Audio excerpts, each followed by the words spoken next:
Hello, my name is Jamie Everhart, and this is my video submittal for the Kaggle Leader Institute. So here's the answer your questions.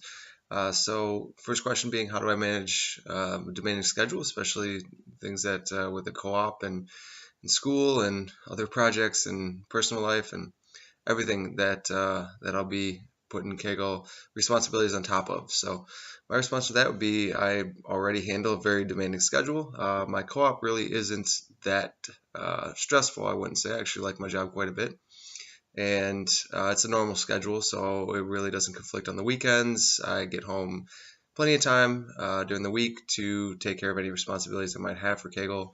And I do help run a club and manage a vehicle project, the Shell Eco Marathon. But I'm confident I will be able to fulfill my duties. And if there comes to be any conflicts or too many conflicts, I would definitely be open to having a conversation with the Kaggle leaders about that to make sure that I can pull my weight and do what is being asked of me. So leadership activities that I would like to do with students and potential future leaders. So first thing that I would say with respect to leadership is that you really need to know who you are and where you're coming from as a person in order to be a leader.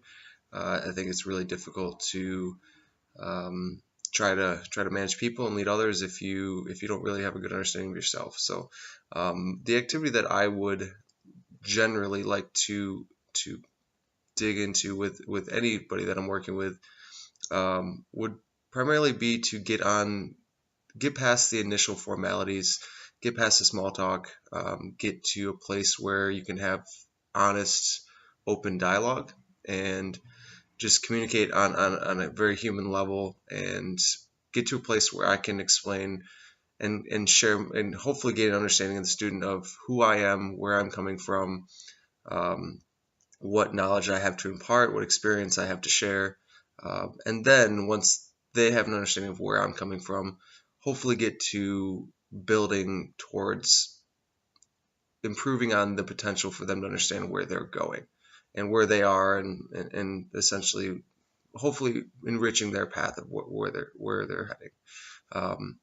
So that would be, I think, tied in with self-awareness, something that I struggled with when I was 13 to 17 years old. So if I had someone to kind of sit down with me and have that kind of conversation or many conversations, I would expect that it would require. Then I think that's a good place to start. You can't really build on something if you don't have a good foundation of where you're at. So that's where I would start. I'd like to just have some real conversations with students and somehow impart my experience with them. In addition, I think another activity that would be good would be something that kind of stems on emotional intelligence. So what I would say is, maybe design an activity, maybe with multiple students if we're working with groups or whatever the case is, where we design it in a way that the students will, and this would be, I think, more facilitated amongst themselves, in a way to gain a better understanding of the way that others are perceiving them and the effect that they're having on those people around them. And so it's sort of a two-way street there. But any activity that's going to build on emotional intelligence, I think that's the awareness and awareness of yourself, and then emotional intelligence are two of the best foundations to have with respect to just being a successful person, but also with respect to being a leader and trying to influence others.